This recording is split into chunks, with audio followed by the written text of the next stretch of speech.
This is the Nash Villager Podcast.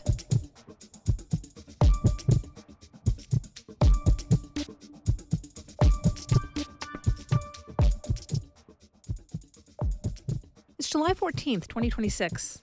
On this day in 1953, the George Washington Carver National Monument was dedicated at his birthplace in southern Missouri. It's a relatively modest site. That's why it's categorized as a monument and not a full park.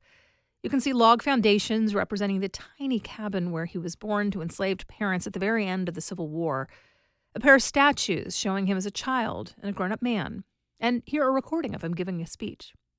But the facility is significant as the first national monument established in honor of a Black American.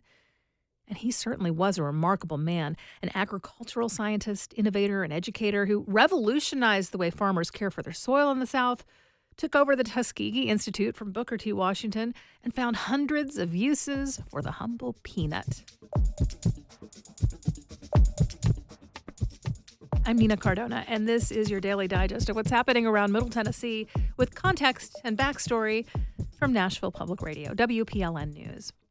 The presidential order to establish the George Washington Carver Monument was signed almost immediately after he died in 1943. At that time, the only other parks with that designation were related to two of the most important presidents, George Washington and Abraham Lincoln. Here in Tennessee, there's a similar bar for officially designated historic sites related to individuals. There are the homes of men who served as governor, president, or who helped found the state. Most are more about being representative architecture for various historic periods. But there is one Tennessee historic site that does not fit that mold. And like that national one, it exists to celebrate the life of a remarkable Black man. Alex Haley is the author of books considered landmark pieces of American literature, and in particular, books that deal with the complexities of Black history. He wrote the autobiography of Malcolm X, and he wrote Roots. Now, as you may recall, Roots was recently the subject of a controversial book banning decision in the Knox County School District. As WPLN's Camelia Burris reported, Roots was removed from school libraries because it deals unflinchingly with the ugliest aspects of chattel slavery, including rape. Now, that decision was reversed because, as uncomfortable and distasteful as those passages are, they depict an evil that truly did exist in this nation, one that helped form our state, and that left ripple effects still felt to this day. In other words, it has vitally important cultural and educational value. It certainly isn't appropriate for all age levels, but it's full of things high schoolers need to learn. Alex Haley didn't make the story of Roots up from scratch, and it wasn't solely based on academic research into history, although he did plenty of that. Roots has its origins in the family stories that were passed down to Haley when he was a child in Henning, Tennessee. He fleshed out the tales that were kept alive in conversations on the front porch to tell the story of a family, his family, from West Africa, across the Middle Passage, through slavery, war, emancipation, and the harassment by the Klan, right through to establishing a new home in West Tennessee.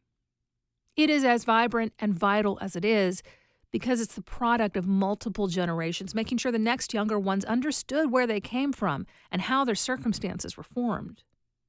The Alex Haley House and Museum preserves that front porch, and it says a lot about the impact of Roots that the home was placed on the National Register of Historic Places in 1978, soon after the miniseries based on the book aired on national television.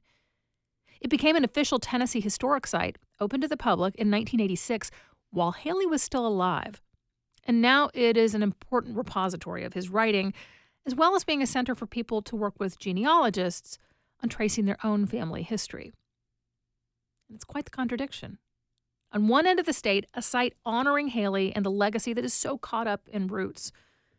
On the other end of the state, a school system that would have barred students from reading that book had they not been pushed to reverse their decision. Does our state know what kind of community it wants to be? Are we a people who remember how we came to be the way we are? Or are we a people who try to ignore difficult truths? The fight over Roots is emblematic of the moment we're in right now, but it is not the end. The discussion over books that weren't written by Tennessee authors, that never captured the nation's attention in the form of a television event, that's ongoing. And it's important to ask questions as we keep having these debates over what books belong on which shelves. Questions about whether we believe a complete education involves grappling with and learning about difficult things and a full range of experiences. Medicaid is vital to rural Tennesseans. In just a few minutes, how the state has made it harder to keep that coverage. That's coming up after the newscast.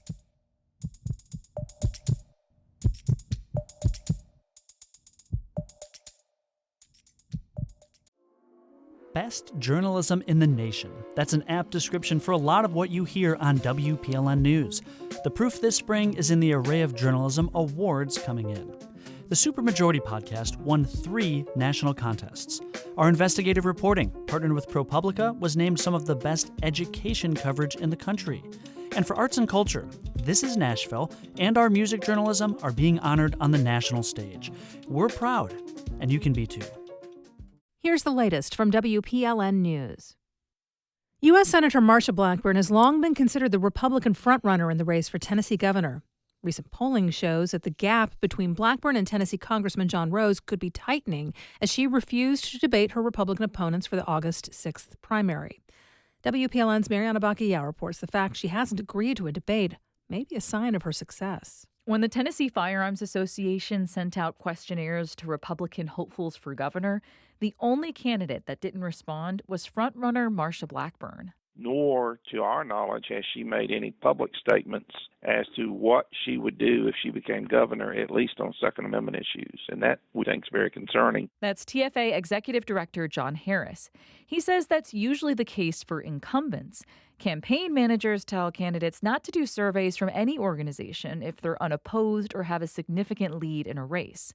But some still do. It's because they feel like being open or candid with the voters is better than concealing where they stand on issues and failing to take a stand in writing on what they would do if they were elected. Vanderbilt political scientist John Geer says Blackburn is in a much more precarious place as a frontrunner in the Republican primary than in a general election. If I know you're a Democrat or Republican, I can anticipate your vote with a high degree of accuracy in today's politics. But you're talking about Republicans choosing among fellow Republicans, and there aren't a lot of differences on policy.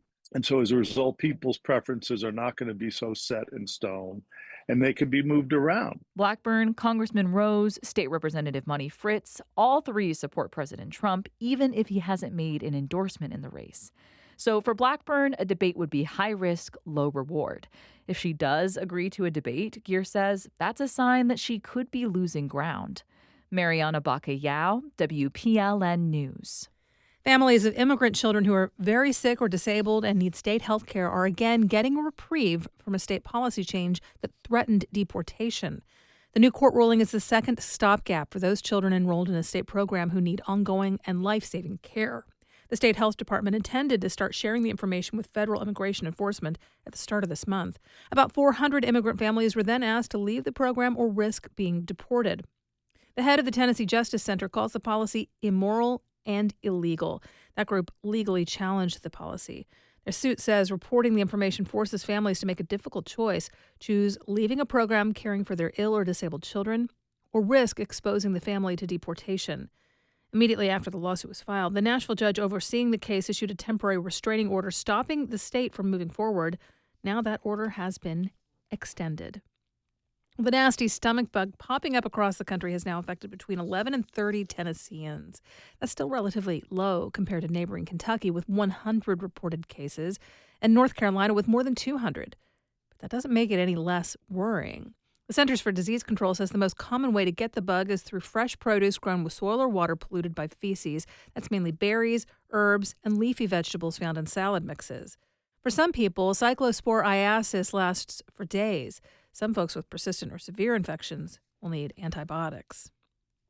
And new data from Metro Police shows crime is down in Nashville so far this year. A social media post from the MNPD says that in the first half of 2026, the number of homicides, aggravated assaults, robberies, violent crimes, property crimes, and auto thefts have all declined compared by last year by percentages in the double digits. Burglary is also down, but by a more modest 7%. That improvement is in line with national trends. Across the U.S., the FBI reports the rates for most types of crimes are on the decline. Bus ridership is going up. It's an indicator that more transit funding is encouraging more public usage. Nashville's bus system has gotten more dollars ever since voters approved a sales tax increase specifically for transit back in 2024. Now numbers show that ridership during the first few months of this year is up roughly 1 in 6, or 16% from 2025. Part of that can be attributed to the new Journey Pass program, which connects low-income riders with 3 years of free bus rides. That program rolled out in November when many Nashvillians were in need of financial support during the extended government shutdown. More information about ridership will be made available later this month when numbers for the last fiscal year are evaluated. Some Nashville area plantations are looking to revise the ways they present their complicated history, namely the history of enslavement. Andrew Jackson's The Hermitage is launching an updated tour about the people enslaved there this month. But some historians and descendants have criticized their approach, which did not involve historians of color or direct engagement with descendants. Other presidential plantations have approached things differently, like James Madison's Montpelier, which in recent years has added descendants of people enslaved to Montpelier's board. Eola Lewis Dance, the former president of Montpelier, told our Daily Show This Is Nashville that descendant engagement is crucial for accurate interpretation. You can't do that kind of interpretation, reconstruction, and full storytelling without working directly with descendants. They have helped us to really think about how you consult early, how you consult often, and how you empower people to tell their own stories. And to me, that's what really shifts when you have that knowledge on the board as well as in conversation. You can find our full conversation about the Hermitage and retellings of Nashville's Black history at WPLN.org or wherever you get your podcasts.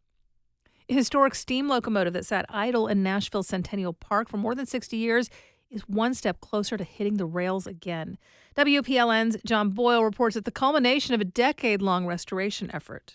The Nashville, Chattanooga, and St. Louis 576 locomotive moved supplies and troops across Tennessee during World War II when it was introduced in 1942.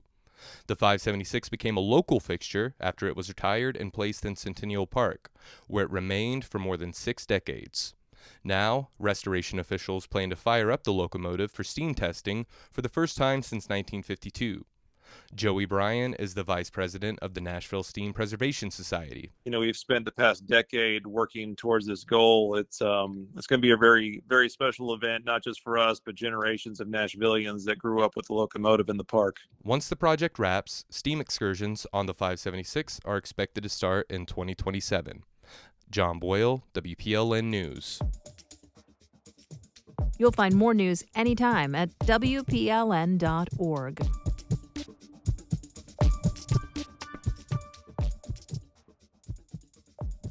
A healthcare safety net for millions of Tennesseans has been under threat since 2023. TennCare, the state's version of federal Medicaid, has canceled coverage for hundreds of thousands amid a wave of recertifications. It's stressing our healthcare system, especially in rural areas.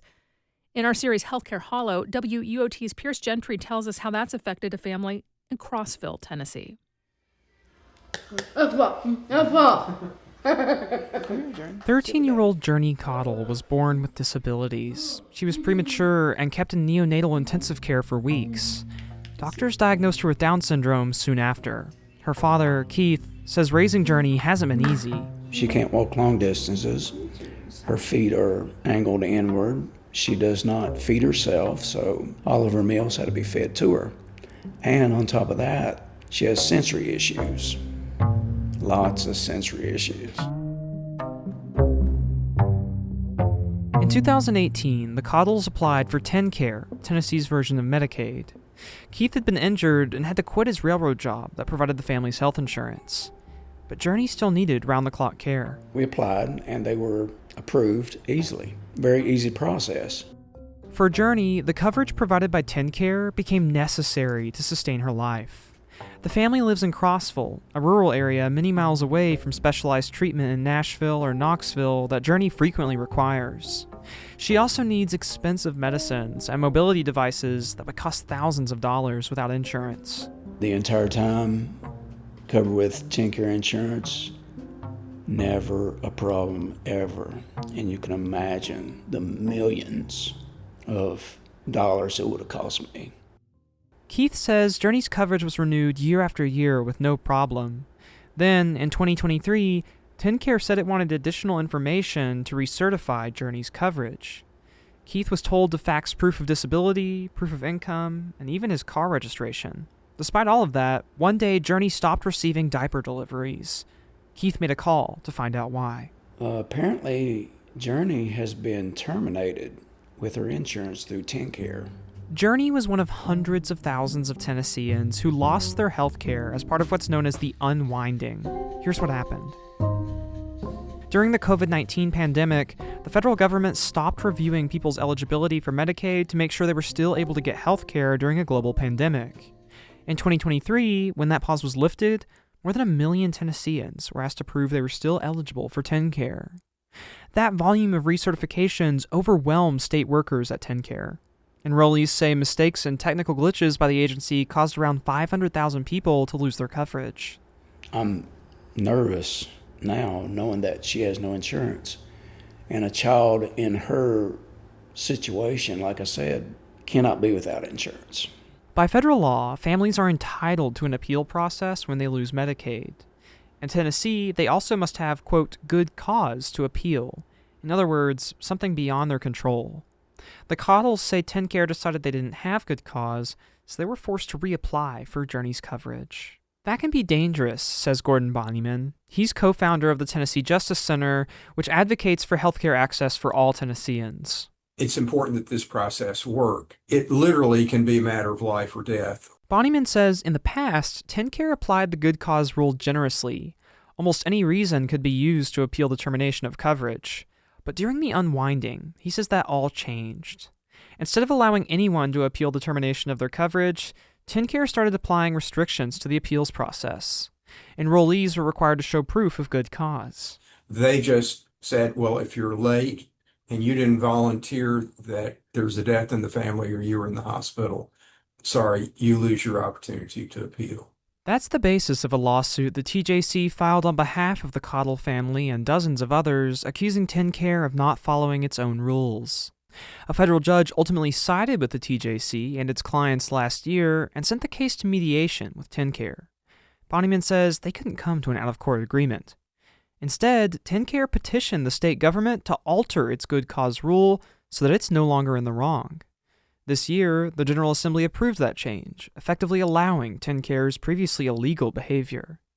After the vote, Representative Justin Lafferty tried to explain the decision. We're not perfect. We're not living in a perfect world. And sometimes, sadly, bad things happen to good people. So anyway, let's move on from there. But a federal judge might have the last word. As the lawsuit against TennCare continues, Bonnyman says he plans to challenge the rule change. For WPLN News, I'm Pierce Gentry in Knoxville. This story is part of our Healthcare Hollow series, made possible in part by the NIHCM Foundation. To learn more, visit our website, WPLN.org. And thanks for listening to the Nash Villager podcast. We take this look at Nashville news every weekday. If you like it, go ahead and subscribe on your favorite podcasting app and tell a friend, or give us a mention on your socials. It really helps get the word out. And of course, everything at WPLN News is listener supported. You can become a member at WPLN.org. And that's it for today. Thanks so much for listening. Let's make this day a good one, and we'll catch back up tomorrow.